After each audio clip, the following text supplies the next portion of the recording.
మిరపకాయ బజ్జీ తయారు చేద్దాం అనిపించింది ఇలా, అందుకే చేసిన ఫాస్ట్గా. మిరపకాయల్లో గింజలు తీసి ఉప్పు పెట్టుకోవాలి.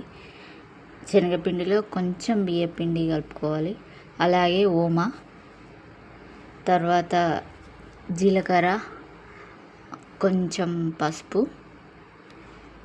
తర్వాత సోడా, ఇప్పుడు వేసేది సోడా, నెక్స్ట్ ఉప్పు, ఇవన్నీ వేసి మంచిగా కలుపుకోవాలి. తర్వాత మంచిగా వాటర్ పోసి మంచిగా కలుపుకోవాలి. బాగా గట్టిగా కాకుండా బాగా మెత్తగా కాకుండా వీడియోలో చూపించిన విధంగా అయితే ఇలా కలుపుకోవాలి. తర్వాత అటు సైడ్ నేనైతే ఫస్టే మూకుల్లో ఆయిల్ పోసి పెట్టుకున్నా. ఇప్పుడు బజ్జీలు వేస్తున్నా. వేడి మిరపకాయ బజ్జీ మేమైతే ఎక్కువ చేసుకోము. 6 నెలలకు ఒకసారో అట్లా, 3 నెలలకు 6 నెలలకు అట్లయితే చేసుకుంటాం. ఇష్టం కానీ చేసుకోము. ఇప్పుడు ఈ బజ్జీలు ఎప్పుడు తినాలా అని ఉంది నాకైతే.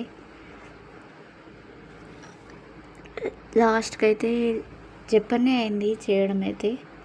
వేడి బజ్జీలు అయితే రెడీ అయినాయి. నేను టేస్ట్ చేసిన బాగున్నాయి కాబట్టి ఈ వీడియో మీకు అందరికీ షేర్ చేస్తున్నా. చేసుకోవాలి అని అనుకునే వాళ్ళు ఒకసారి చేసుకొని తినండి.